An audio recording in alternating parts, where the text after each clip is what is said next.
I always thought our morning runs were the best part of our relationship. We'd lace up our shoes just as the first hints of dawn painted the sky, breathing in the crisp, quiet air together before the world woke up. That hour was ours alone. No phones, no kids, no demands. Just the rhythmic slap of our feet on the pavement, our conversations wandering between dreams, worries, or nothing at all. I didn't know that those runs would become the stage for everything that would unravel us. My wife, Hannah, and I had been together for 8 years. Married for 6. We'd met at a mutual friend's birthday barbecue and spent that whole night lost in conversation, the rest of the party forgotten. I fell for her spark, her quick wit, her easy laugh, the way she made everyone feel seen. She'd told me then she hated running, thought it was boring. But after we moved into our little bungalow near the trails, she surprised me by suggesting we start jogging together every morning. I thought it was love, her trying to share something important to me. I didn't realize she'd met someone else who'd shown her how exhilarating those runs could really be. It started small, in ways I couldn't quite pin down. I noticed she'd begun stretching in front of the mirror more often before we left, pulling her ponytail tight with a focus that seemed almost anxious. She'd linger over her leggings, picking the ones she claimed were the most comfortable, but which also happened to hug her curves a little closer. I didn't think much of it at first. She looked amazing, and I was proud of that. But when she suggested we change our route to a more secluded park, I remember a flicker of unease. "Let's mix it up," she'd said brightly, her eyes a little too wide. "It'll make it fun again." That first morning on the new trail, we bumped into him. Kyle. He was our age, lean and confident, wearing a tank top that showed off the kind of arms you could only get from hours at the gym. His hair was messy in a calculated way, and he had an easy smile that made me feel instantly wary. Hannah introduced him like it was nothing. "This is Kyle. He's a trainer. We've seen him here before." But I'd never seen him before. From that day on, we seemed to see Kyle every morning. He'd show up just as we did, offering Hannah tips on her form, suggesting stretches to avoid soreness. His hands would linger a beat too long on her shoulders or lower back. Once or twice, I caught him glancing at me with a smirk, like he knew something I didn't. I told myself I was being paranoid, that jealousy was ugly, that I needed to trust my wife. But as weeks passed, their conversations grew more intimate. Inside jokes sprang up between them that I wasn't part of. If I slowed down or fell behind on a hill, they'd keep running together, their laughter carrying back to me like a taunt. I'd return home sweaty and exhausted, but Hannah would seem energized, practically glowing as she showered. One morning, I woke up feeling sick and told Hannah I'd skipped the run.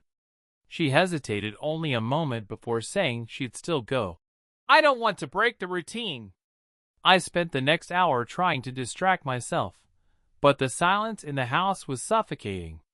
I imagined them together on the trail, him pushing her to run faster, laughing, touching her. When she returned, she smelled faintly of his cologne, something musky and sharp that wasn't mine. I wanted to confront her right there. But every time I looked into her eyes, I saw the woman I loved, the one who used to light up when she saw me.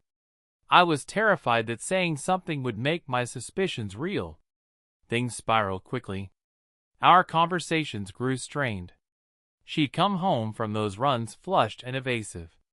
If I reached for her, she'd flinch almost imperceptibly. I started waking up early just to watch her leave, hoping to catch some sign.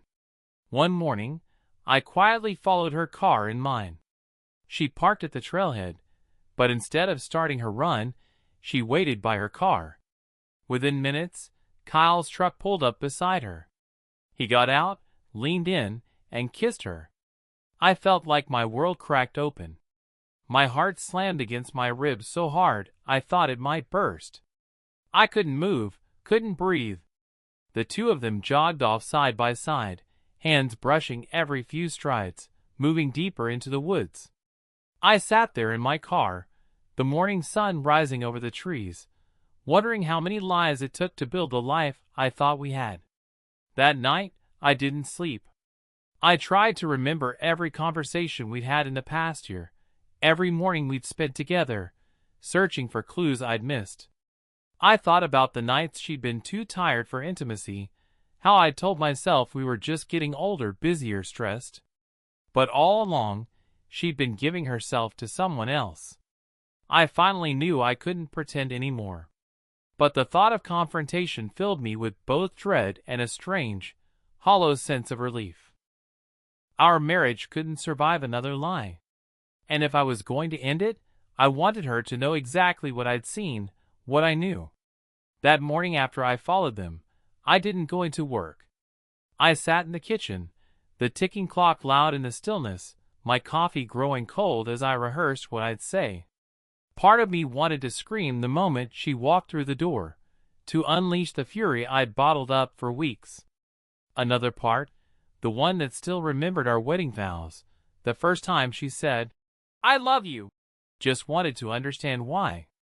When Hannah finally came home, her cheeks were flushed, eyes bright, hair damp with sweat. She looked vibrant in a way I hadn't seen in months. But I couldn't see beauty anymore. I saw betrayal. Before she could head to the shower, I stepped into her path. "How was your run?" I asked. My voice came out too calm, almost detached. She froze. "It was fine," she said, but her eyes darted past me, scanning for an escape. "With Kyle," I added, each word deliberate. Her breath caught. What do you mean?" she asked, but the quaver in her voice betrayed her. I pulled my phone from my pocket, opened the photos I'd taken, her and Kyle's silhouette kissing against the dawn light. Her face went pale, eyes widening with horror. She reached for the phone, but I stepped back. "Why, Hannah?"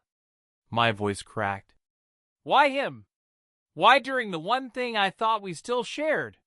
She crumpled to the floor, her knees hitting the hardwood with a soft thud. Tears spilled down her cheeks. "I don't know," she sobbed. "I don't know how it started. I felt alive with him. I thought it was harmless at first, just flirting.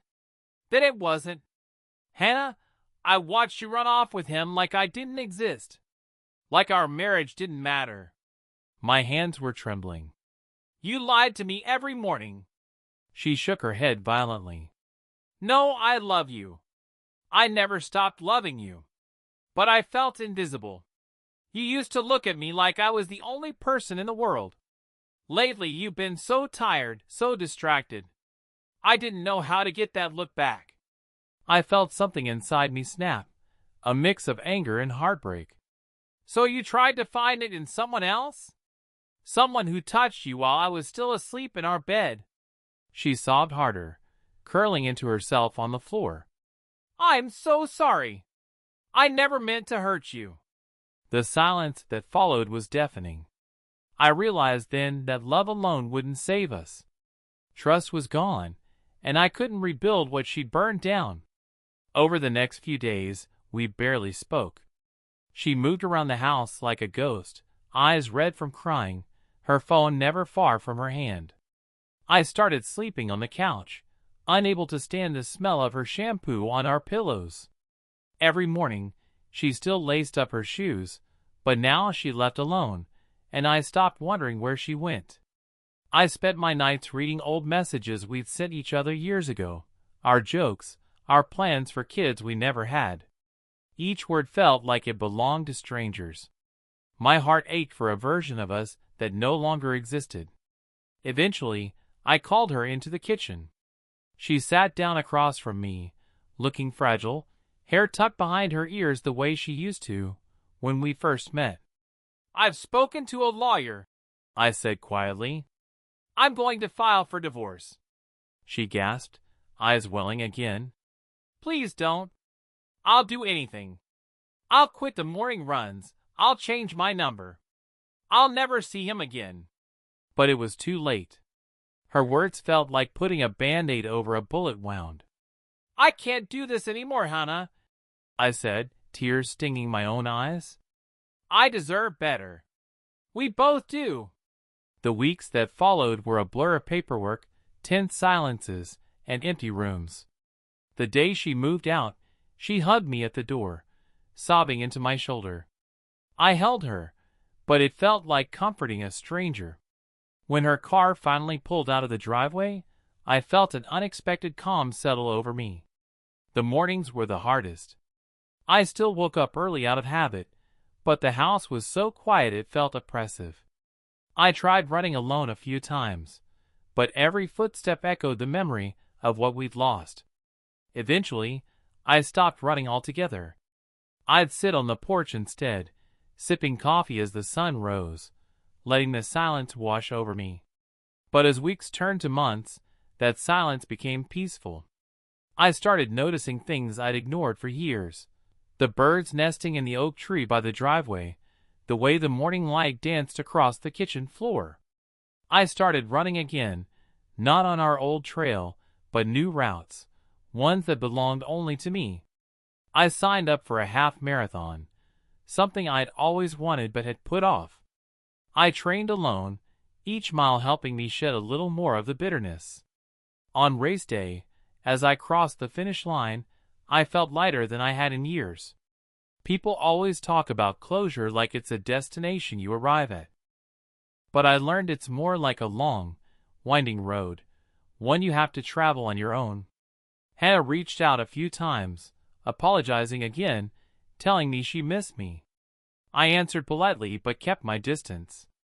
I realized that forgiveness wasn't about letting her back into my life. It was about letting go of the hold her betrayal had over me.